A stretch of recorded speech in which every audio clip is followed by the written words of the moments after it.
아멘. 새해가 되면 사람들은 새해 인사와 덕담을 주고받으면서 새해 인사 그대로 복 많이 받는 한 해가 되길 바랍니다. 우리 역시 그러하죠. 새해 복 많이 받는 여러분 되시기를 다시 한번 바랍니다. 오늘 본문이 시편 1편의 말씀대로 한다면 복 있는 사람들이 다 되시기를 축복합니다. 오늘 본문이 시편 1편은 시편 23편과 함께 우리 그리스도인들이 좋아하는 시 중에 하나죠. 이 시의 1절은 선포로 시작합니다. 우리 성경에는 복 있는 사람은 뭐뭐하다라는 식의 서술형으로 되어 있지만 히브리어 성경 원문으로 보면 선포로 시작됩니다. 복되도다 이 사람, 이렇게 이제 선포함으로 시작됩니다. 이것이 중요합니다. 성경이 우리에게 알려주는 것이 무엇이냐면 우리는 복 있는 사람이라는 것입니다. 왜 우리가 복 있는 사람일까요?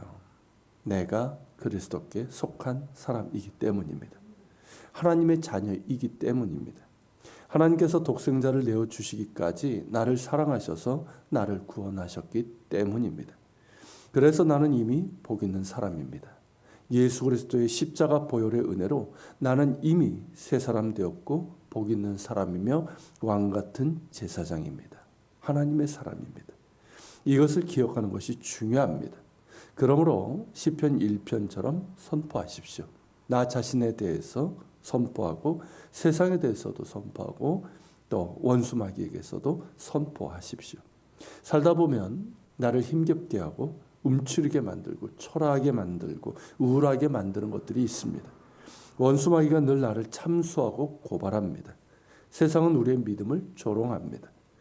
그리고 무엇보다 나 자신입니다. 그런 가운데서 내 가운데서 생기는 부정적인 생각들 그리고 나의 상황 이런 것들이 나를 힘들게 합니다. 그런 것들이 나를 움츠리게 만들고 초라하게 만들고 더 힘들게 하고 우울하게 합니다. 그런 나 자신에게 선포하십시오. 사람들에게 선포하고 원수에게 선포하십시오. 나는 복 있는 사람이다. 나는 그리스도께 속한 사람이다. 하나님이 함께 하시는 사람이다. 그러므로 나는 복 있는 사람, 행복자다. 그렇게 예수의 이름으로 선포하십시오. 올 한 해를 살아가면서 늘 선포하시길 바랍니다. 어제 주일의 말씀처럼 내 영혼아 잠잠히 하나님만 바라라는 이 선포와 함께 말입니다. 예수의 이름으로 기도하면서 선포하십시오. 하루를 살아가면서 선포하십시오. 힘들 때마다 선포하십시오. 마음이 답답해지고 우울해질 때 선포하십시오. 믿음은 선포입니다. 믿음은 하나님께서 이미 이루어 놓으신 일을 선포하는 것이고 그렇게 선포한 대로 살아가는 것입니다. 이것이 믿음입니다. 자기 확신이 아니라 예수 그리스도께서 십자가를 통해서 이미 이루신 일을 인정하고 선포하고 그 선포한 대로 믿음대로 살아가는 것입니다. 그런 믿음의 선포에는 힘이 있습니다. 악한 권세를 결박하는 힘이 있습니다. 모든 우울함과 답답함과 막힌 것들을 몰아내고 돌파하는 능력이 있습니다. 믿음으로 선포하십시오. 예수 이름으로 선포하십시오. 나는 복 있는 사람입니다. 복 있는 사람은 자신이 어디에 있는지를 압니다. 어디에 속해 있는지를 아는 거죠. 5절에 보면 죄인들이 의인들의 모임에 들지 못하리라고 했는데 복 있는 사람은 자신이 의인의 모임에 속해 있음을 압니다. 의인이란 어떤 사람입니까? 나 스스로 의로운 것이 아니라 예수 그리스도의 은혜를 믿음으로 하나님께서 의롭다고 인정해 주시는 의를 말합니다. 예수 그리스도께서 십자가에서 이루신 의로 덧입은 사람을 말하는 것이죠. 우리의 의는 하나님께서 주신 의로움이고 예수 그리스도의 십자가를 통해서 나타난 하나님의 은혜를 믿음으로 의롭게 되는 이신칭의 의입니다. 하나님의 은혜로 나는 의롭게 되었습니다. 나는 의인입니다. 그러므로 복 있는 사람은 하나님의 은혜를 귀하게 여깁니다. 하나님의 은혜가 나를 의롭게 하고 새롭게 하셨기 때문입니다. 예수 그리스도의 은혜가 날마다 나를 새롭게 하고 위로하시고 힘을 주시기 때문입니다. 나의 나된 것도 오직 하나님의 은혜이며 나를 살게 하는 것도 오직 하나님의 은혜입니다. 복 있는 사람은 그 은혜를 귀하게 여기며 또한 사모합니다. 그래서 복 있는 사람의 다른 이름은 의인이고 하나님의 은혜를 아는 사람입니다. 기억하십시오. 나는 의인입니다. 하나님의 은혜로 이미 의롭게 된 사람입니다. 그러므로 내가 있어야 할 자리는 은혜의 자리입니다. 의인의 자리인 것이죠. 즉 복 있는 사람은 자신이 있어야 될 자리와 있어서는 안 될 자리를 아는 사람입니다. 복 있는 사람이 있어서는 안 될 자리가 무엇이겠습니까? 1절에 나오죠. 복 있는 사람은 악인들의 꾀를 따르지 아니하며 죄인들의 길에 서지 아니하며 오만한 자들의 자리에 앉지 아니하고. 이 세 가지인데 악인들의 꾀는 악한 자들의 생각, 계획을 말합니다. 악한 자들의 생각, 계획을 듣다 보면 어떻습니까? 우리 주변에서 많이 듣지 않습니까? 듣다 보면 왠지 모르게 좋아 보입니다. 그렇게 하면 정말 좋을 것 같습니다. 우리 안엔 욕심과 만나게 되거든요. 사기꾼들의 말이 그러하고 에덴 동산에서 뱀의 말이 그러했습니다. 말을 듣고 있다 보면 보암직도 하고 먹음직도 하고 지혜롭게 할 만큼 탐스럽게 보입니다. 그러니까 넘어가는 거죠. 그러나 그들의 생각은 악하기에 낭패를 보고 화를 당하게 됩니다. 복 있는 사람은 그런 악한 자들의 생각이나 계획을 분별할 줄 알고 따르지 않습니다. 그들의 악한 생각이나 계획을 듣는 것은 복 있는 사람의 자리가 아닙니다. 자, 죄인들의 길이 있습니다. 그 길은 하나님의 뜻과는 반대되는 길입니다. 불신의 길이고 불순종의 길이고 탐욕과 음란의 길입니다. 이 길은 결코 복 있는 사람의 길이 아닙니다. 그러기에 복 있는 사람은 이 길에 서지 않습니다. 오만한 자들의 자리가 있습니다. 자신의 부와 권력, 자리 그런 것들을 가지고 거들먹거리고 교만을 떠는 사람들의 자리입니다. 탐욕의 자리고 음란의 자리고 교만의 자리죠. 그런 자리에 왜 앉아 있습니까? 뭘 얻겠다고? 복 있는 사람이 있을 자리가 아닙니다. 그러기에 그런 자리에 앉지 않습니다. 자, 이런 것들은 결코 애매하지 않습니다. 그렇죠? 결코 애매하지 않습니다. 능히 분별할 수 있습니다. 그럼에도 불구하고 많은 그리스도인들이 왜 악인들의 꾀를 따르는 걸까요? 왜 자꾸 죄인들의 길에 서는 걸까요? 왜 자꾸 오만한 자들의 잔치상에 기웃거리는 걸까요? 아직 복 있는 사람의 자리가 확고하지 않아서입니다. 나는 이미 하나님의 사람, 그리스도께 속한 복 있는 사람임에도 불구하고 복 있는 사람으로서의 삶의 자리가 확고하지 않은 것입니다. 그러니까 여전히 악인들의 꾀가 좋게 보입니다. 그렇게 들리는 거죠.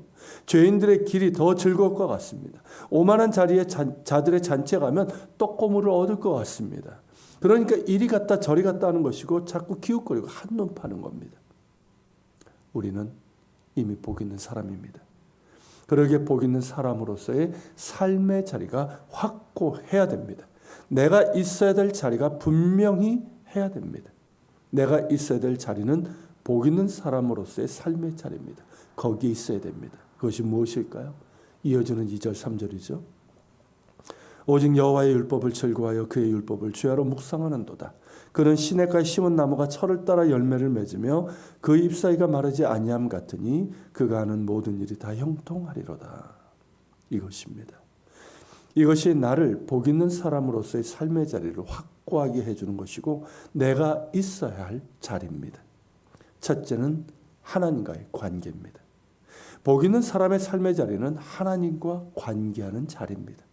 이미 예수 그리스도를 통해서 하나님과 관계를 맺은 사람답게 더욱 하나님과의 관계를 깊고 친밀하게 갖고 가야 됩니다.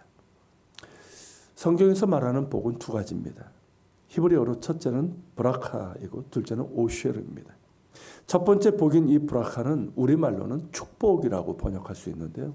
이 말은 하나님과의 관계에서부터 주어지는 복입니다. 그냥 오는 게 아니에요. 하나님과의 관계에서부터. 하나님과 관계를 맺은 사람에게 주시는 복이고 하나님과의 관계가 깊어지고 친밀해질수록 더욱 풍성하게 주시는 복입니다. 즉 관계의 복이라고 할 수 있습니다. 복 있는 사람이 있어야 될 삶의 자리는 이처럼 하나님과 관계하는 자리입니다. 곧 예배의 자리이고 말씀의 자리이고 기도의 자리이고 거룩의 자리이고 순종의 자리이고 섬김의 자리입니다. 그 자리에 있으십시오. 그 자리에서 하나님과 더 더욱 깊고 친밀한 관계를 맺어가십시오.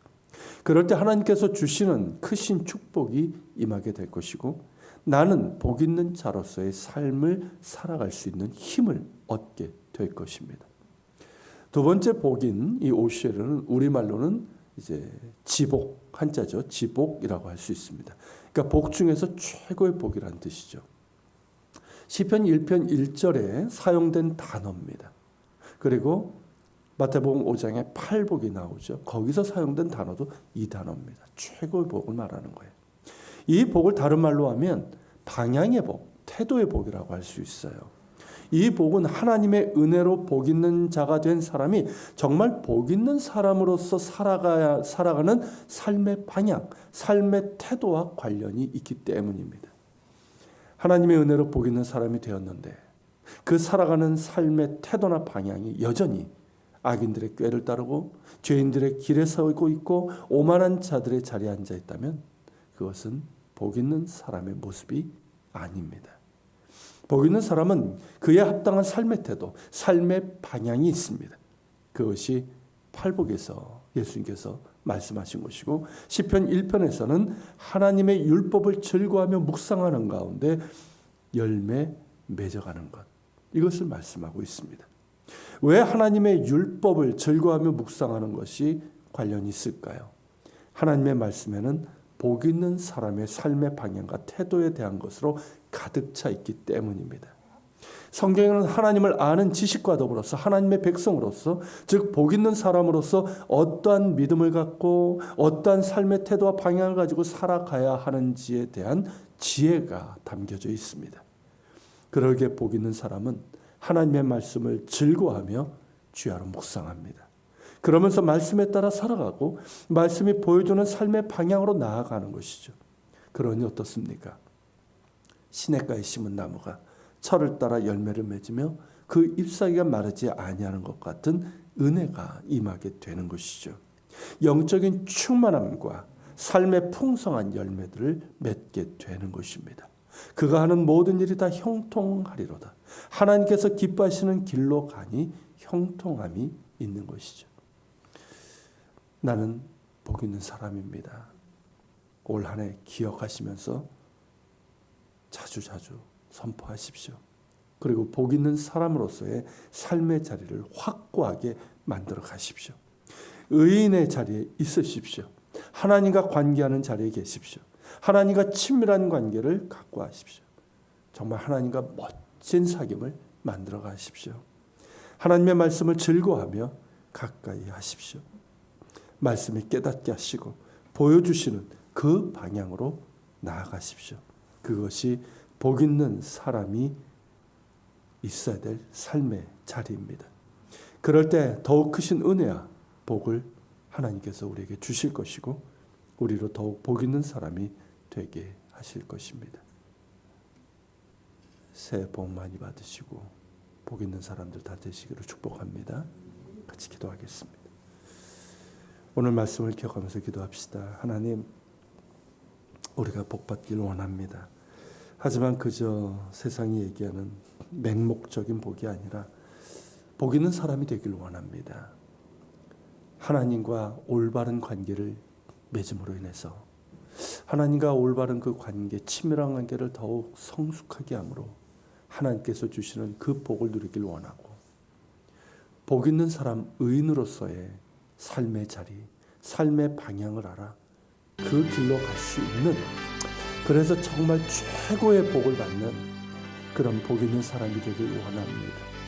주님, 우리에게 그런 믿음도 주시고 더욱더 하나님께 가까이 하게 하여 주시고 우리가 복 있는 사람으로서의 그 길을 갈 때 하나님 흔들리지 않도록 붙잡아 주시고 인도하여 주시옵소서. 우리 같이 기도하며 주님 앞에 나가겠습니다.